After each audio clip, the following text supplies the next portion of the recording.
Torej, hvala za besedo in seveda hvala za povabilo. Lep pozdrav vsem. Jaz vam bom poskušala na hitro, kakor se bo dalo, temeljito povedati nekaj o razvoju slovenskega sistema kazalnikov za trajnostno vrednotenje stavb. Zdaj, seveda, moramo se na hitro dotakniti tudi trajnostne stavbe na začetku, če govorimo o vrednotenju trajnostnih stavb. Zakaj pravzaprav se spravimo k temu standardu? Vemo, da je vpliv grajenega okolja na naravne vire velik. Stavbe v Evropski uniji v življenjskem ciklu potrošijo približno 1/2 vseh surovin, skoraj 1/2 rabe energije in porabijo 1/3 vode. Stavbe imajo tudi velik negativen vpliv na naravno okolje. Proizvedejo več kot 1/3 CO2, gradbeni odpadki tudi predstavljajo približno 1/3. Stavbe pa pomembno vplivajo tudi na človeka, na njegovo zdravje, počutje, ugodje, storilnost, tudi ustvarjalnost. V stavbah namreč preživimo zelo veliko časa, kar preko 90% v sodobni družbi. Zato je zelo pomembno, kakšne so stavbe. Te namreč po funkciji nudijo ljudem zavetje, specifično okolje za bivanje in delo, pri čemer imamo uporabniki vse višje kriterije za to naše bivanje v stavbah. In to so razlogi, zakaj potrebujemo trajnostne stavbe. Te stavbe so namreč tiste, in tukaj na levem robu je napisana neke vrste definicija trajnostnih stavb, ki so tiste, ki sledijo načelom skrbnega ravnanja z okoljem, ohranjanja naravnih virov, njihova gradnja in uporaba mora biti ekonomična, mora biti prijazna do uporabnika in tako naprej. No, skratka, v konceptu trajnostnosti, ki je sestavljen iz teh treh vidikov, kot vidimo, ekonomskega, družbenega in okoljskega, so trajnostne stavbe tukaj na sredini, tej presečni množici teh lastnosti. No, ampak, če želimo graditi trajnostne stavbe, jih moramo najprej razumeti. Moramo vedeti, kako delujejo in sprejeti to, da imajo svoj življenjski cikel in jih tudi znati analizirati. Za kar moramo seveda poznati te elemente življenjskega cikla stavb. Tako kot vsak produkt imajo tudi stavbe svoj začetek, posamezne faze, ki si sledijo in v krožnem gospodarstvu tudi zaokrožijo. Iz te iste faze življenjskega cikla so tukaj prikazane tudi v podobni shemi iz standarda, kjer vidimo, da je faza uporabe le en del celotnega cikla stavbe. In za ilustracijo lahko povem, da do sedaj smo se v bistvu ukvarjali, kar se stavbe tiče, vsaj generalno po naših pravilnikih, le z rabo energije v fazi, ko je stavba v uporabi. In to vrednotili v razrede in jim dodeljevali stavbam seveda energetske izkaznice. V resnici pa bi morali obravnavati čim več vseh teh faz in jih vključiti v naše analize. No, analize stavb pa seveda niso enostavne. Zakaj niso enostavne? Ker je stavba zelo velik, kompleksen sistem, ki se stoji iz številnih proizvodov, to smo že slišali danes. Treba je tudi upoštevati, da imajo stavbe res zelo dolgo življenjsko dobo. To niso potrošne dobrine, ki jih zamenjamo po parih mesecih. Poleg tega so v interakciji z okoljem, se performančno odzivajo na zunanje klimatske razmere, skozi tečejo osnovni energetski tokovi, proizvajajo tudi odpadke, smo že omenjali. In imajo negativen oziroma velik vpliv na okolje, povzročajo stroške v svoji življenjski dobi in lahko na različne načine vplivajo na nas. In zato z analizami poskušamo ugotoviti te vplive, celotne vplive stavbe, njenega delovanja. Na ta način pridobimo globlji vpogled v stavbo, ugotovimo, kakšne so njene prednosti, kakšne so slabosti. S pomočjo analiz lahko izvedemo vrednotenje, jih tudi rangiramo, če so metodologije enake. Izvajamo pa tudi optimizacijo v njenih zgodnjih fazah in izboljšave. Te analize so zelo zahtevne, ampak so pa tudi izvedljive. No, pa si poglejmo, kakšen je fokus Evropske unije. Evropska komisija je sredi prejšnjega desetletja pričela prepoznavati ta pomen vrednotenja trajnostnih stavb in je tudi zaznala potrebe po enotni metodologiji za trajnostne stavbe.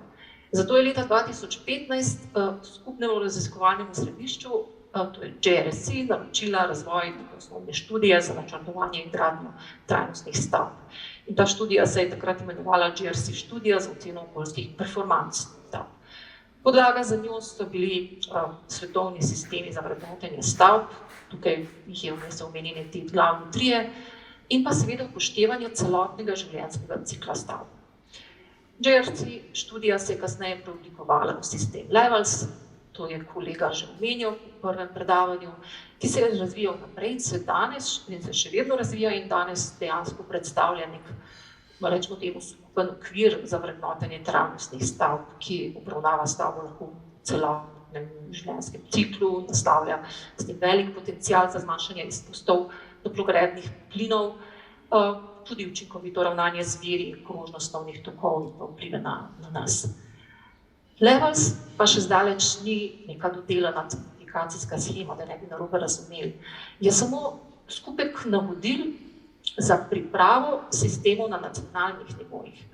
Levels nekako je zastavljen v 3 ravneh, tudi ime, raven 1, raven 2, raven 3, se stoji iz 6 osnovnih makrociljev, ki so opredeljeni na področjih energije, potem uporabe materialov in odpadkov, potem upoštevajo tudi vodo, pa zdravje in ugodje uporabnika in prilagodljivost na klimatske spremembe stavbe in pa stroške.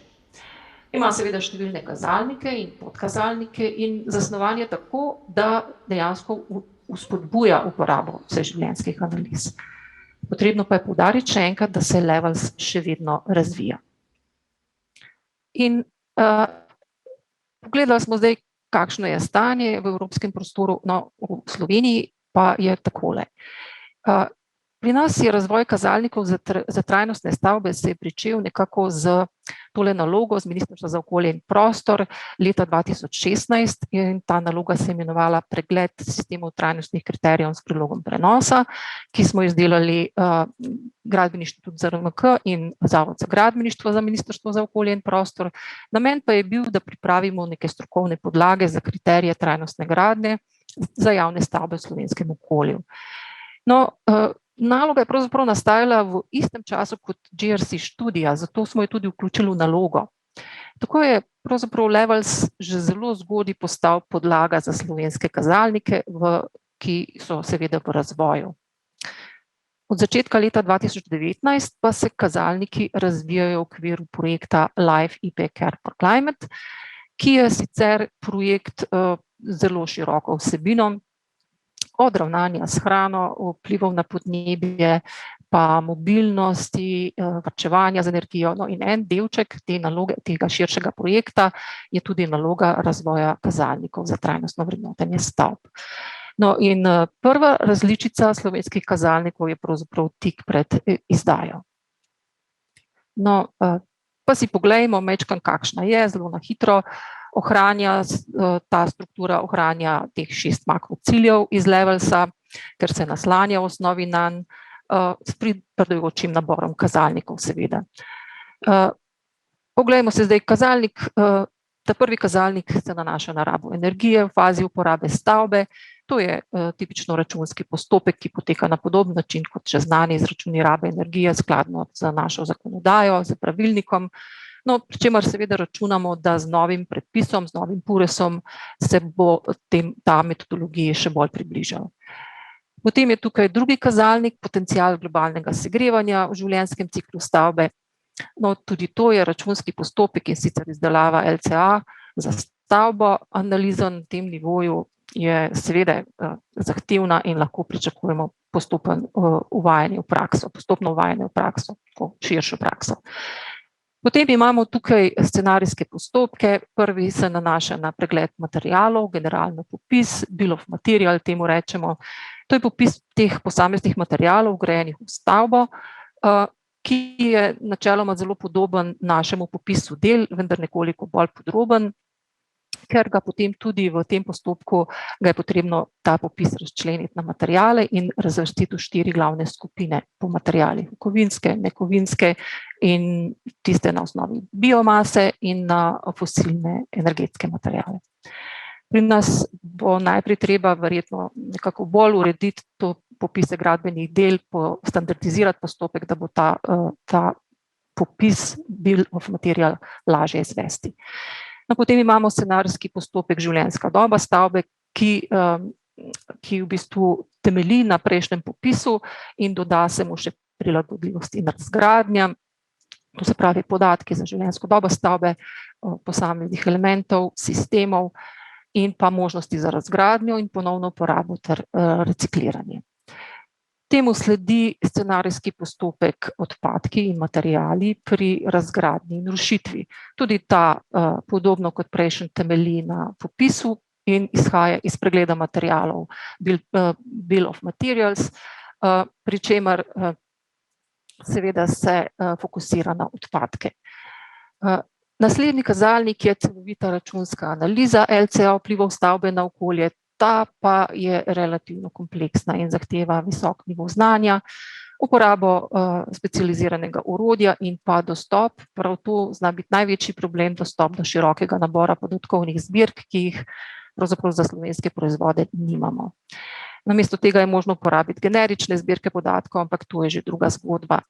Rezultate je potrebno podati povsem tako natančno, kot pa seveda je potrebno vedno pri teh LC analizah, glede na posamezne kategorije vplivov, globalno segrevanje, razgradnja ozona, tvorba pritlehnega ozona, zakislevanje, eutrofikacija, potem pa je tukaj potrebno dodati še izraba naravnih mineralnih materialov in pa izraba fosilnih virov. Naslednji kazalnik se nanaša na učinkovito rabo vode, in sicer v fazi, ko je stavba v uporabi. To je relativno enostaven računski postopek, za katerega je celo na voljo Excelovo orodje. Rezultat se nekako poda v kubičnih metrih vode na uporabnika na leto. Nanaša se seveda na stavbo, na stavbne elemente.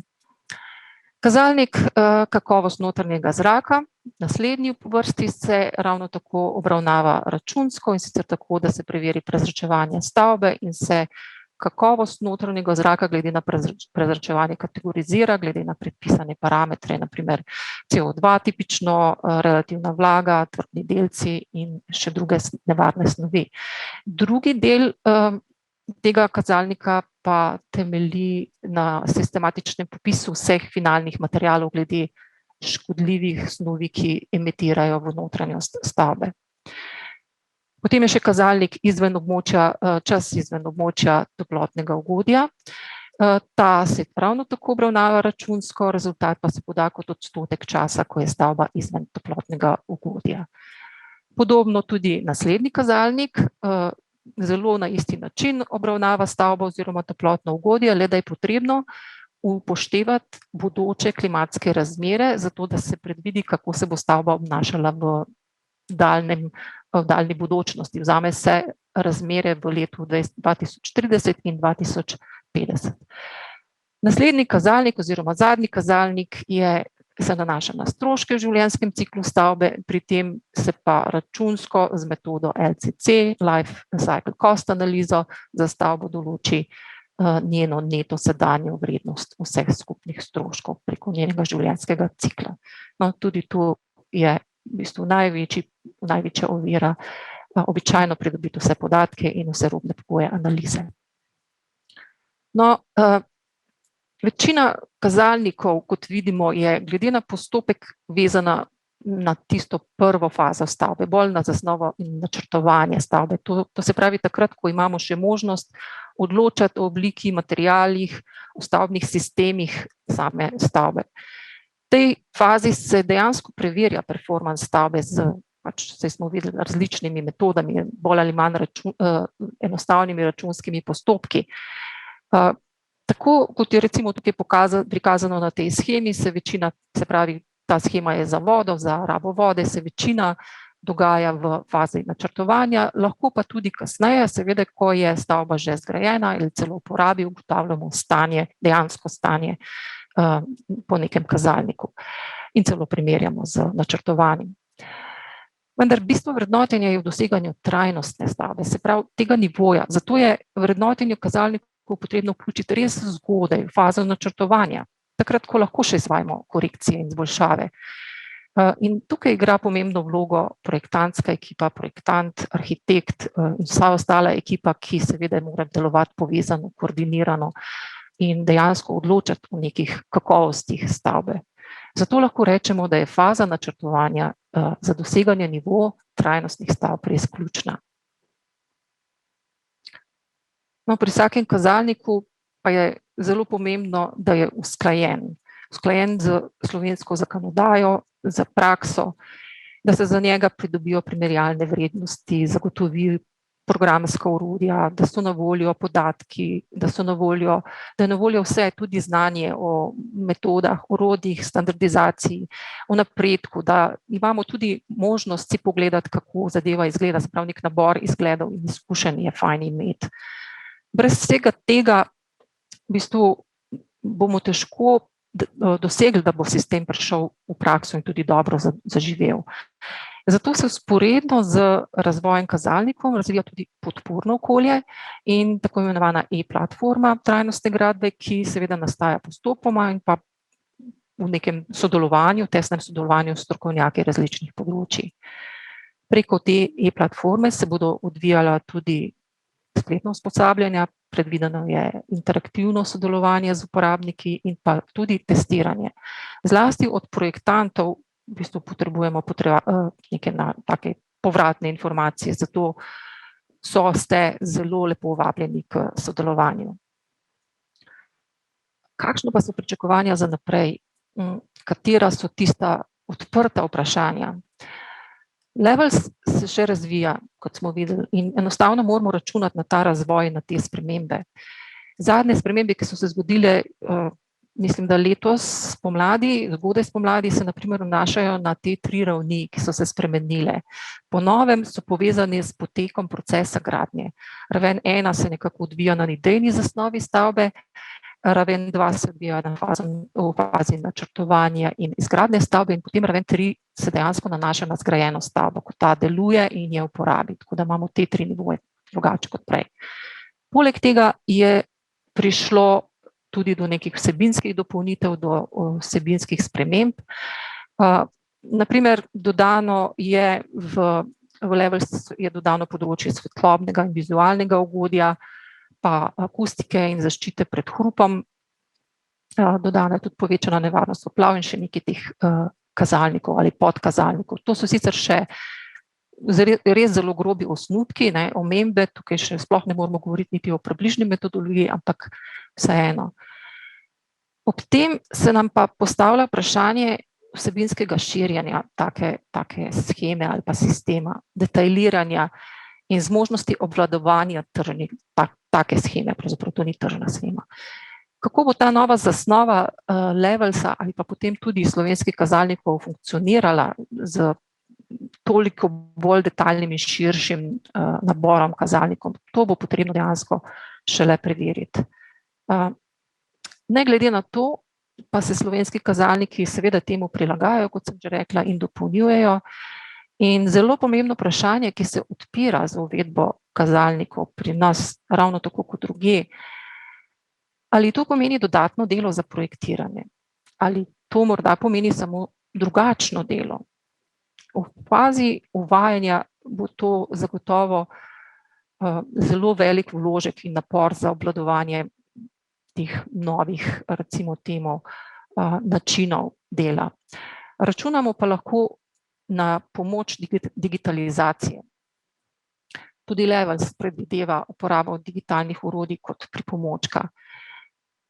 Digitalizacija postopka in implementacija v BIM računamo, da bo prinesla z 3D projektiranjem, z 3D modeli tudi v bistvu vsebujoče podatke, potrebne podatke za analize in orodja za analize, na vsak način neke vrste avtomatizacijo postopkov, kar bi sigurno moralo časovno in kakovostno optimirati delo.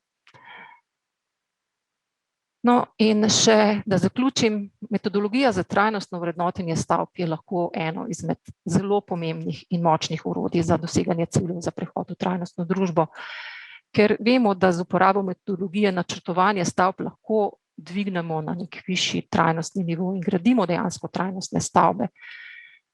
Zato je priprava in implementacija metodologije za trajnostno vrednotenje zares pomembna in pomembni so kazalniki, da so izbrani res premišljeno.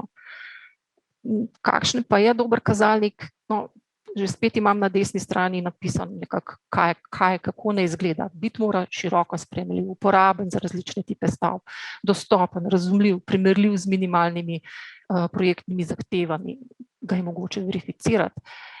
Potem mora biti v končni fazi tudi blizu politiki in potrebam javnega sektorja in tako naprej. Vpliv metodologije na načrtovanje vemo, da bo velik. Metodologija bo vplivala na to, da bomo dosegli bolj premišljene in kreativne poteze pri iskanju rešitev za gradnjo, za rabo in za delovanje stavb, tudi za končni fazi razgradnjo stavb. Metodologija bo vplivala na ta naš holističen pristop v načrtovanju, vplivala bo tudi na način proceduralnega dela, razmišljanja in na naše odgovorno delovanje. In da bo uspešna, bo morala metodologija postati dejansko tisti vraščen del procesa gradnje in to po vseh fazah, zlasti pa v fazi načrtovanja, ker le na ta način bo lahko dala otipljive in prave rezultate pri razvoju trajnostno družbo. Tako, to je bilo z moje strani vse. Hvala lepa za pozornost. Če so pa kakšna vprašanja, sem pa tudi na voljo. Sabina, najlepša hvala za to obširno predstavitev kazalnikov, ki so res kompleksni, ampak lahko rečemo, da so celoviti in prvič dobivamo celovit pogled v vse vidike trajnostne gradnje z teh parametrov, ki jih lahko merimo. In kot si rekla, prihajamo do tega, da lahko začnemo projektirati, da bo to vplivalo na projektiranje, to je dejstvo, da bo otežilo, ampak na drugi strani bi mogli te vse parametre imeti v uvidu že na začetku, torej v bistvu tudi izobraževalni sistem, če bi vklopil te parametre na začetku, se zahtevnost, kompleksnost projektiranja verjetno ne bi tako otežila. Kakšni so vaši odnosi z izobraževalnimi inštitucijami, ki na trg dajejo mlade strokovnjake? Ali vidite, da bo treba tudi tam začeti in kje so največje ovire? Jaz močno se strinjam s tabo, Ana. Prav gotovo je zelo pomembno izobraževanje in zelo pomembno je, da pridejo te vsebine in da prihajajo pravzaprav te vsebine tudi v učilnice, da rečem. Jaz sem zelo vesela, ker je kolegica Kudnarjeva velikokrat poudarila, koliko se pri njih s tem ukvarjajo in koliko imajo že tega programa, koliko dejansko izobražujejo ljudi in tudi praktično delajo na tem, da se dejansko ljudje spoznavajo oziroma da se študentje spoznavajo z to problematiko. Jaz se bojim, da to gre še pri nas v Sloveniji še prepočasi, prehod v bistvu iz tistih teoretičnih nivojev na širši splošni nivo, pa v učilnice, pa v, recimo temu, še nižje nekako. Že od vrtca naprej moramo začeti otroke izobraževati v tej smeri. Bi si želela tega več. Ovira, ja, mogoče smo malo ne vem, trdi, prepočasni, naši sistemi meljejo počasi. Na splošno je nekako splošno znano, da gradbeništvo nekako je tisto, da ne rečem dinozaver, ko je treba, da se težko karkoli premakne, ne. Ampak moram pa po drugi strani reči, da opažam že zelo velik nekako dojemanja tega tudi pri, ne vem, publiki, pri določenem segmentu, dojemanja tega znanja in da ne rečem povpraševanja po tem znanju. Tako da sem zelo vesela, da je tako. Bi si pa želela, da gre hitreje. Hvala za tvoj odgovor. Čisto zaključek, tudi pri vas se izvajate LCA analize, je tako? Ja. Mogoče, če nam lahko poveš, koliko imate pa vi takih projektov, ki jih zdaj ocenjujete, vrednotite skozi celo LCA analizo in kdo so glavni naročniki teh projektov? Mi večino teh projektov izvajamo v okviru raziskovalnih projektov, se pravi bolj študijsko. Naročnikov je zelo malo, ker dejansko je to še en tak, bi rekla, kar velik zalogaj. Druga stvar, ki pa, to se nanaša se na stavbe, ta del, tole, kar sem zdaj povedala. Druga zadeva, ki bi jo pa morda želela poudariti, je pa to, da je na Zavodu za gradbeništvo izdelujemo tudi LCA analize za produkte, podobno kot je omenjala Andreja, pri čemer tudi izdajamo okoljske deklaracije za produkte. Tudi teh proizvodov bi si želeli, da bi jih bilo več, zlasti slovenskih proizvodov, ki bi že imeli tako deklaracijo oziroma listino o vplivih na okolje, ampak jih imamo pa nekako v seznamu po nekaj 10, mislim, zelo točne številke res nimam. Tako da se ukvarjamo s tem čedalje več, upamo pa, da bo tega tudi še več. Sabina, hvala, da si bila z nami za tvojo predstavitev. Dragi gostje, hvala vsem, ki ste spremljali ta prvi del, ki je bil bolj posvečen pristopu od zgoraj navzdol, znanstvenemu, političnemu, dobrih praks iz tujine. Naslednji sklop, ki sledi od 3. ure naprej, zdaj vmes bomo imeli pauzo, bo posvečen bolj praksi, torej projektom, ki so že na mizah, kjer se ta znanstveni del prenaša v prakso. Tako da hvala, ker ste bili z nami prvi del in sledite nam ponovno ob 15. uri. Hvala.